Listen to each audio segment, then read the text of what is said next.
Governments are the single largest economic actor and employer in most economies, providing essential public goods and services such as transport systems, schools, pensions and healthcare. On average, public expenditure accounts for almost half of GDP across the EU. As a result, the financial health of the public sector is critical to the overall health of the economy. The economic and financial crisis badly weakened public finances in many parts of the world, including the EU, lowering revenues and increasing debt levels. Governments need to strike the right balance between improving their own finances and maintaining investment in infrastructure and public services. They also need to prepare for future challenges, such as an aging population. In the euro area, some governments need to do more to shore up their financial health, while others would benefit from investing more to make their economies fit for the future. The overall balance of public finances in the euro area as a whole is also important to consider, as one country's situation can affect another's. The European Commission advises governments on how to improve their tax and spending policies, so that they support growth and encourage fairness as well as raise revenues. The Commission also helps to oversee common rules designed to ensure the health of public finances across the EU, particularly in the euro area. In this way, the European Union works to help countries improve their public finances today and prepare them for tomorrow. The European economy, stronger together.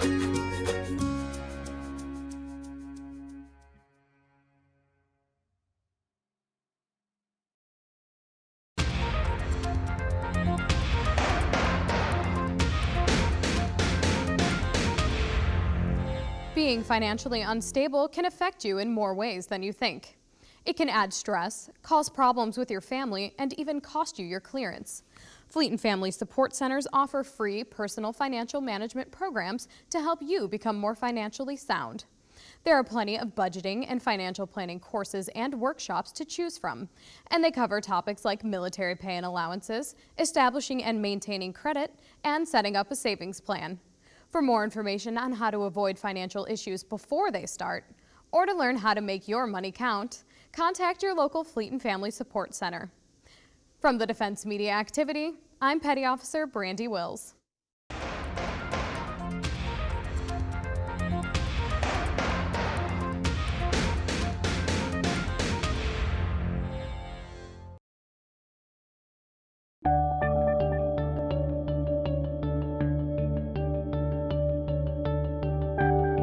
In a household, the family always deals with questions on budget and spending.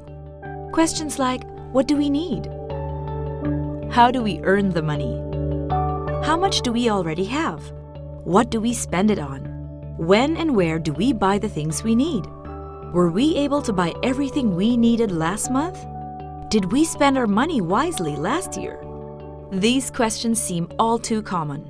But not asking and not dealing with these simple questions can lead to very dire consequences. However, keeping all these simple questions in check, the family's money can be efficiently allocated to meet all the family members' needs. Think of your government like a household, only bigger. It has to go through the same process in managing its family members' resources. Every citizen is a family member. Every citizen's need is a concern of the whole country. This process is called the Public Finance Management, or PFM. In a family, the parents' work and their combined income constitute the whole household's asset. The government, on the other hand, gets its money from various sources, including income, business and other taxes, loans and aid from donors, and multilateral agencies. Like a mother looking after her beloved children, the three main goals of public finance management are efficient allocation of resources, distribution of income, and macroeconomic stabilization. Because resources available to government are limited, the state must be able to prioritize when and where these limited resources should go. The act of spending results in the transfer of resources from one sector to another. Thus, distribution of resources should be distributed to different income levels and sectors. Sound management of resources should be a means to overall fiscal discipline that can sustain growth with proper safeguards from economic crisis. So why should you be concerned with PFM? Remember your country's piggy bank? Part of it is from your taxes. That means your country is managing part of your wealth. And as a citizen, you are the ultimate beneficiary of public finance management. Your needs should come first. Planning should have you in mind, and services should help increase your quality of life. Managing the finances of a single household requires participation of every member of the family, not just the parents. Likewise, managing an entire country's resources requires the efforts of a lot more actors, not just the government.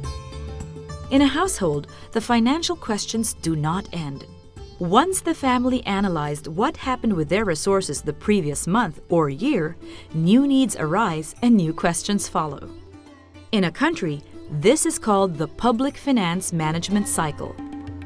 The planning stage involves the identification of needs, priorities, strategies, policies, and programs. Budgeting entails the identification and allocation of the country's resources. This involves securing money for priority programs across agencies and sectors.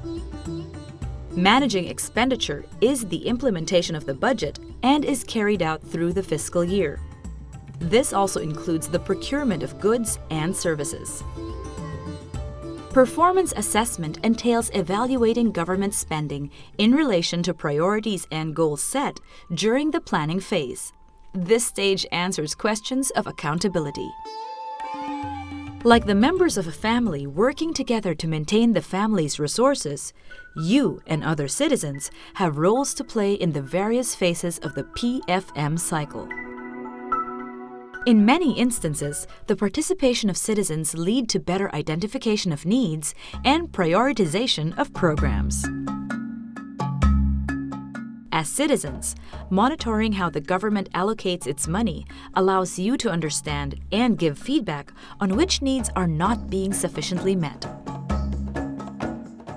Participatory expenditure tracking involves citizens looking at the implementation of government programs and delivery of services.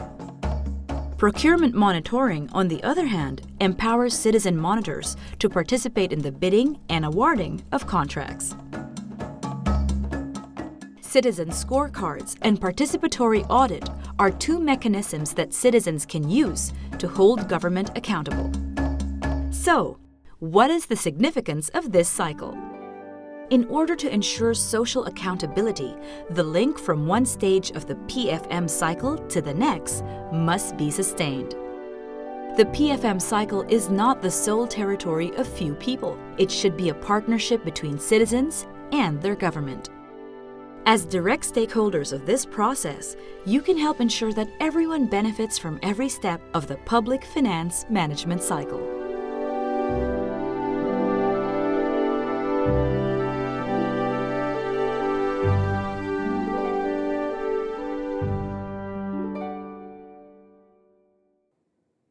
Hi everybody, I'm Jen and this is the opensource.com weekly top 5. It's May 1st and so I'm bringing you the top 5 articles that we've published this past week that have been the most popular with our readers.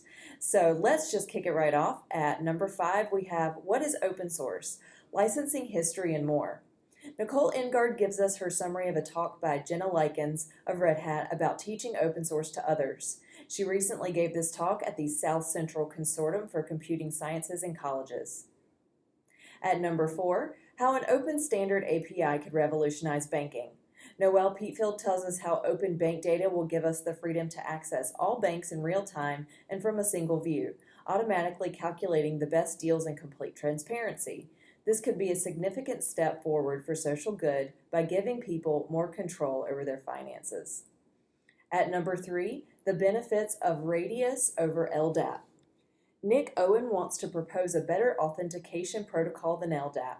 It's called Radius, and Nick tells us that it's incredibly simple to configure and supports more functionality than LDAP, but it is often not considered by developers that are creating enterprise-oriented software.